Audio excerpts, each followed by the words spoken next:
पितृयोनि क्या है? शास्त्रों में योनि का अर्थ है जीव जिस प्रकार की अवस्था या जन्म में रहता है। मनुस्मृति में कहा गया है कि जीव अपने कर्म के अनुसार विभिन्न योनियों में जन्म लेता है, जैसे मनुष्य योनि स्थूल शरीर के साथ, पशु योनि पशु शरीर के साथ, पक्षी योनि पक्षी शरीर के साथ, प्रेत योनि अस्थिर सूक्ष्म देह के साथ और पितृयोनि स्थिर सूक्ष्म देह के साथ। पितृयोनि वह सूक्ष्म अवस्था है जिसमें मृत्युपरांत आत्मा अपने पूर्वजों से जुड़ती है और वंशजों के तर्पण तथा पुण्य कर्मों से संतुष्ट रहती है। गरुड़ पुराण और श्रीमद् भागवतम में कहा गया है कि जो पुरुष मृत्यु के बाद पूर्वजों के साथ संलग्न होता है वह पितृयोनि में स्थित होता है। इसमें स्थूल शरीर नहीं होता, केवल सूक्ष्म देह होती है और यह न तो स्वर्ग जैसी पूर्ण आनंद स्थिति है, न ही नरक जैसी पीड़ादायक स्थिति है, बल्कि संतुलित अवस्था होती है। पितृयोनि में आत्मा कर्म फल का अनुभव करती है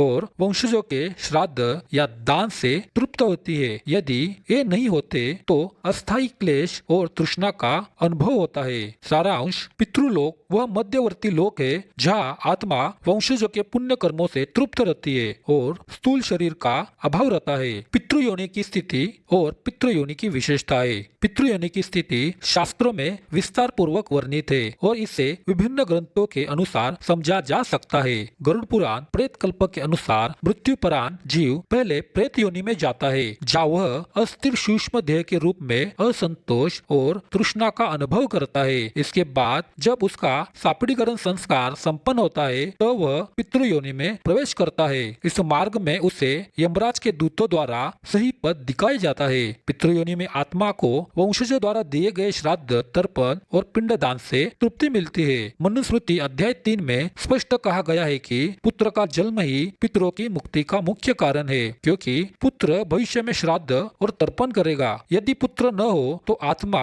लंबे समय तक पितृयोनि में बंदी रह सकती है। इसके अतिरिक्त महाभारत अनुशासन पर्व में पितरों को एक मध्यवर्ती लोक में रहने वाला बताया गया है जिसे पितृलोक कहा गया है। यह स्थान ध्रुव और चंद्रमा के बीच स्थित माना गया है और यहाँ पितर देवताओं और प्रेतों के बीच की स्थिति में रहते हैं। इस प्रकार पितृलोक एक सूक्ष्म, संतुलित और मध्यवर्ती लोक है जहाँ आत्मा वंशजों के पुण्य कर्मों और श्राद्ध से तृप्त होती है, न कि स्वर्गीय आनंद या नरक की पीड़ा जैसी पूर्ण स्थिति में। यदि वंशज कर्तव्य न करे तो आत्मा अस्थायी क्लेश, भूख प्यास और असंतोष जैसी अनुभूति का सामना करती है। भागवत पुराण और महाभारत के अनुशासन पर्व में भी इसी स्थिति का उल्लेख है। इस प्रकार पितृलोक वह सूक्ष्म लोक है जहाँ आत्मा वंशजों के पुण्य कर्म और तर्पण से तृप्त रहती है, न कि पूर्ण आनंद या पूर्ण पीड़ा में। पितृयोनि और प्रेत योनि का अंतर। पितृयोनि और प्रेत योनि में मुख्य अंतर शास्त्रों के अनुसार स्पष्ट है।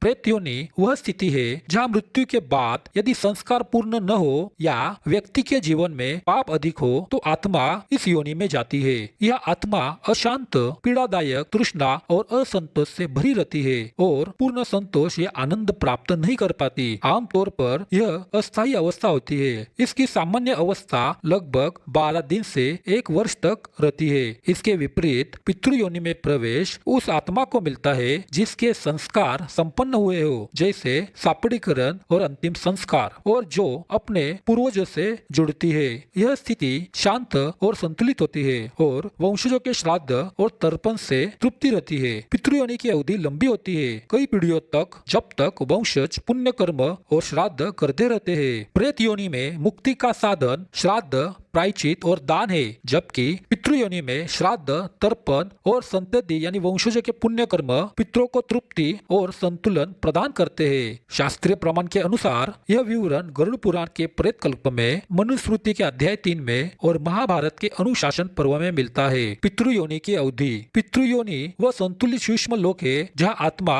मृत्युपरांत अपने पूर्वजों और वंशजों के पुण्य कर्मों से तृप्त रहती है। यह आत्मा स्थूल शरीर में नहीं रहती, केवल सूक्ष्म देह के रूप में अनुभव करती है। पितृयोनि में रहने की अवधि इस बात पर निर्भर करती है कि वंशज श्राद्ध, तर्पण, पिंडदान और पुण्य कर्म करते रहते हैं या नहीं, जब तक आत्मा को पुनर्जन्म का समय नहीं आता। यदि आत्मा कर्म फल का संतुलन पूरा कर लेती है तो उसे स्वर्ग या नरक में जाने या पुनर्जन्म लेने का अवसर प्राप्त होता है। शास्त्रीय प्रमाणों के अनुसार गरुड़ पुराण प्रेत कल्प में कहा गया है कि पितृयोनि में आत्मा वंशजों के पुण्य कर्म से संतुष्ट रहती है और तब तक स्थायी रहती है जब तक पुनर्जन्म या स्वर्ग अथवा नरक की गति नहीं होती। मनुस्मृति अध्याय 3 में भी पुत्र और वंशजों द्वारा किए गए श्राद्ध और तर्पण से पितरों की तृप्ति होने का उल्लेख है और महाभारत अनुशासन पर्व में भी बताया गया है कि पितर 14 पीढ़ियों तक पितृयोनि में रह सकते हैं। यदि वंशज नहीं है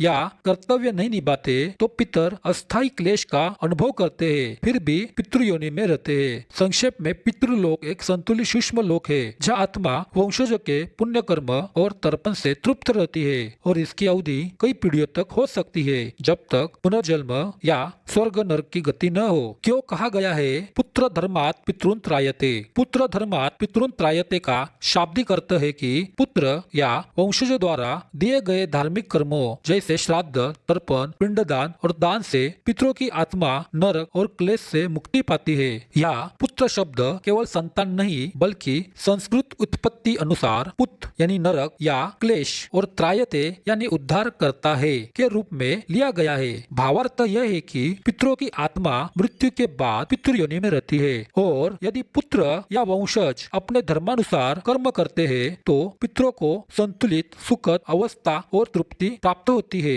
बिना पुत्र के पितरों को अस्थायी क्लेश का सामना करना पड़ता है। शास्त्रीय प्रमाणों में मनुस्मृति अध्याय 3 कहती है कि पुत्र और वंशज द्वारा दिए गए श्राद्ध और तर्पण से पितरों को तृप्ति मिलती है। गरुड़ पुराण प्रेत कल्पों में भी पितरों की संतुष्टि वंशजों के पुण्य कर्म से बताई गई है और महाभारत अनुशासन पर्व में भी कहा गया है कि वंशजों का धर्म पालन पितरों के उद्धार का साधन है। संक्षेप में यहाँ पितृधर्म और वंश परंपरा के महत्व को दर्शाया गया है। हमें सारांश में यह समझना चाहिए कि पितृयोनि कोई स्थायी योनि नहीं है बल्कि मृत्यु के बाद की सूक्ष्म अवस्था है जिसमें आत्मा स्थूल शरीर में नहीं रहती, केवल सूक्ष्म देह के रूप में अनुभव करती है। गरुड़ पुराण प्रेत कल्प के अनुसार मृत्यु के बाद जीव पहले प्रेत योनि में जाता है और सापड़ीकरण संस्कार के बाद पितृ योनि में प्रवेश करता है। यह आत्मा अपने वंश और पूर्वजों से जुड़ी रहती है और मनुस्मृति अध्याय 3 में कहा गया है कि पुत्र और वंशज द्वारा दिए गए श्राद्ध,